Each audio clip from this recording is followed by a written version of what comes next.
हमारे प्यारे भाइयों बहनों, आप सबको सलाम, खुदावंद आपकी बरकत दे। आज हम देखेंगे ये मत्ती रसूल की इंजील जो हम स्टडी कर रहे हैं उसका 11 बाब आज हम देखेंगे। खुदावंद आपको बरकत दे। क्योंकि हमने शुरू किया है बाइबल न्यायनामा को स्टडी कर रहे हैं हम आज कल, और हमने 10 चैप्टर मुकम्मल कर लिए। आज 11वां चैप्टर हमारा चल रहा है, उसकी हम स्टडी कर रहे हैं मत्ती रसूल की इंजील 11 बाब कि हम देखेंगे। पढ़ूंगा मैं कुछ आपके लिए और उसमें से कुछ को गौर भी करेंगे जल्दी जल्दी। खुदावंद आपको बरकत दे।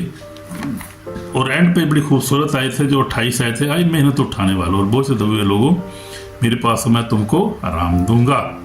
मेरा जुआ अपने ऊपर उठा लो, मुझसे सीखो मैं हलीम हूँ, दिल का फरोतन हूँ, तुम्हारी जानें आराम पाएंगी। तो मेरा जुआ मुलायम है, मेरा बोझ हल्का। तो ये हम सीखेंगे, बड़ी खूबसूरत है, इसको ज़ुबानी भी याद करेंगे। और ये बड़ी खूबसूरत है, इसको ज़ुबानी याद करें बहनों भाइयों, और इसको अपनी ज़िंदगी का हिस्सा बनाएं।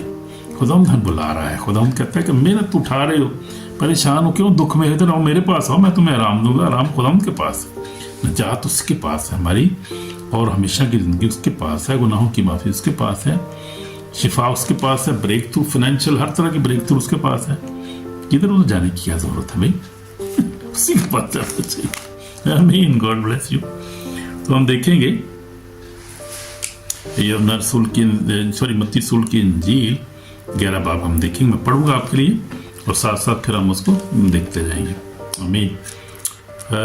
जब यीशु अपने 12 शागिर्दों को हुक्म दे चुका तो ऐसा हुआ कि वहाँ से चला गया ताकि उनके शहरों में तालीम दे मुनादी करे।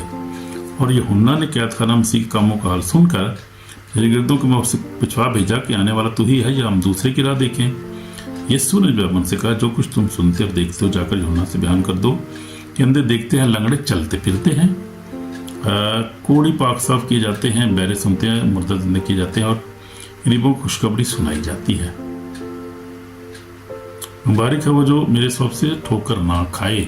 आमीन। तो हम देखते हैं यहाँ पर खूबसूरत बड़ा हवाला है, बड़ा खूबसूरत हमें सबक यहाँ मिलता है कि ये यूहन्ना जो है ये डाउट कर रहा है। यूहन्ना के हम देखते हैं कि ये क्या कह रहा है कि आने वाला तू ही है जो हम क्या करें, दूसरे की दाद देखें। अब ये कौन सा यूहन्ना है? यूहन्ना बपतिस्मा देने वाले की बात हो रही है, जिसने यीशु मसीह को हम देखते हैं कि चौथे बाप में, तीसरे बाप में इसने खुदावंद यीशु मसीह को बपतिस्मा दिया। और इसी चैप्टर मत्ती के तीसरे बाप को अगर हम देखें तो इसने यूहन्ना यीशु मसीह ने बपतिस्मा दिया और इसने यीशु मसीह की गवाही भी दी। और उसने कहा कि जो मेरे बाद आता है, ये कहा कि मैं तुमसे